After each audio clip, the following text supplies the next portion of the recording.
তীব্র গরমে বিশেষত শিশু ও কিশোর, বয়স্ক ও অসুস্থ মানুষ এবং খেটে খাওয়া শ্রমিক ও মজুরদের কষ্ট ও ঝুঁকি বেশি।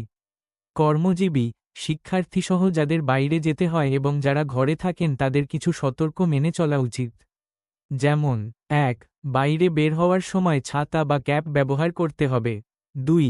শরীরে পানিশূন্যতা এড়াতে অতিরিক্ত পানি ও শরবত পান করতে হবে এবং বাইরে বের হওয়ার সময় পানি, শরবত বা স্যালাইনের বোতল বহন করতে হবে। ৩. সরাসরি রোদ এড়িয়ে ছায়াযুক্ত স্থান দিয়ে চলার চেষ্টা করতে হবে। ৪. ভারী ও কালো কাপড় বাদ দিয়ে হালকা রং ও পাতলা কাপড় পরতে হবে। ৫. ত্বককে সূর্যের ক্ষতিকর প্রভাব থেকে রক্ষা করতে সানস্ক্রিন এবং প্রয়োজনে সানগ্লাস ব্যবহার করতে হবে। ৬. খুব বেশি প্রয়োজন ছাড়া বাইরে যাওয়া যাবে না, বিশেষত যারা হৃদরোগ, লিভার ও কিডনির স্থায়ী রোগে ভুগছেন তাদের। ৭. সকাল ১১টা থেকে দুপুর ৩টা পর্যন্ত সময় তাপমাত্রা সবচেয়ে বেশি থাকে।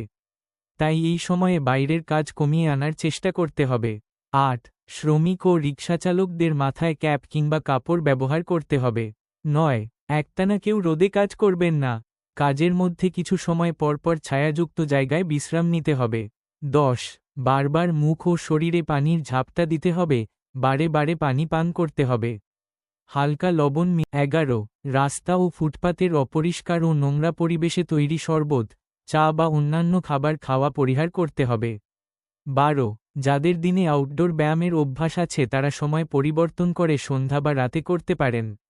১৩. শরীরের তাপমাত্রা কমাতে প্রতিদিন গোসলের অভ্যাস করতে হবে।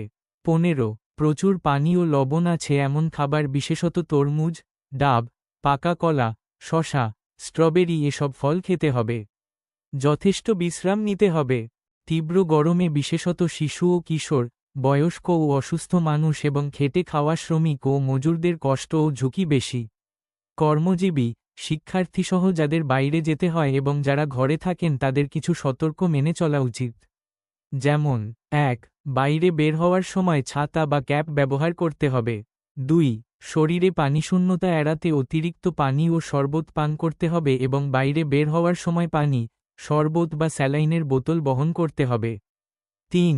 সরাসরি রোদ এড়িয়ে ছায়াযুক্ত স্থান দিয়ে চলার চেষ্টা করতে হবে। ৪. ভারী ও কালো কাপড় বাদ দিয়ে হালকা রং ও পাতলা কাপড় পরতে হবে। ৫. ত্বককে সূর্যের ক্ষতিকর প্রভাব থেকে রক্ষা করতে সানস্ক্রিন এবং প্রয়োজনে সানগ্লাস ব্যবহার করতে হবে। ৬. খুব বেশি প্রয়োজন ছাড়া বাইরে যাওয়া যাবে না, বিশেষত যারা হৃদরোগ, লিভার ও কিডনির স্থায়ী রোগে ভুগছেন তাদের। ৭. সকাল ১১টা থেকে দুপুর ৩টা পর্যন্ত সময় তাপমাত্রা সবচেয়ে বেশি থাকে। তাই এই সময়ে বাইরের কাজ কমিয়ে আনার চেষ্টা করতে হবে। ৮. শ্রমিক ও রিকশাচালকদের মাথায় ক্যাপ কিংবা কাপড় ব্যবহার করতে হবে। ৯. একটানা কেউ রোদে কাজ করবেন না, কাজের মধ্যে কিছু সময় পরপর ছায়াযুক্ত জায়গায় বিশ্রাম নিতে হবে। ১০. বারবার মুখ ও শরীরে পানির ঝাপটা দিতে হবে, বারে বারে পানি পান করতে হবে। হালকা লবণ মিশ্রিত পানি কিংবা স্যালাইন এক্ষেত্রে সবচেয়ে উপকারী। ১১. রাস্তা ও ফুটপাতের অপরিষ্কার ও নোংরা পরিবেশে তৈরি শরবত, চা বা অন্যান্য খাবার খাওয়া পরিহার করতে হবে। ১২. যাদের দিনে আউটডোর ব্যায়ামের অভ্যাস আছে তারা সময় পরিবর্তন করে সন্ধ্যা বা রাতে করতে পারেন। ১৩. শরীরের তাপমাত্রা কমাতে প্রতিদিন গোসলের অভ্যাস করতে হবে। ১৫. প্রচুর পানি ও লবণ আছে এমন খাবার, বিশেষত তরমুজ, ডাব, পাকা কলা, শসা, স্ট্রবেরি এসব ফল খেতে হবে। যথেষ্ট বিশ্রাম নিতে হবে। তীব্র গরমে বিশেষত শিশু ও কিশোর, বয়স্ক ও অসুস্থ মানুষ এবং খেটে খাওয়া শ্রমিক ও মজুরদের কষ্ট ও ঝুঁকি বেশি। কর্মজীবী, শিক্ষার্থীসহ যাদের বাইরে যেতে হয় এবং যারা ঘরে থাকেন তাদের কিছু সতর্ক মেনে চলা উচিত। যেমন: ১. বাইরে বের হওয়ার সময় ছাতা বা ক্যাপ ব্যবহার করতে হবে। ২.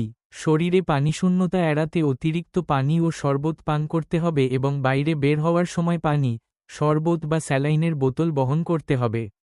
৩. সরাসরি রোদ এড়িয়ে ছায়াযুক্ত স্থান দিয়ে চলার চেষ্টা করতে হবে। ৪. ভারী ও কালো কাপড় বাদ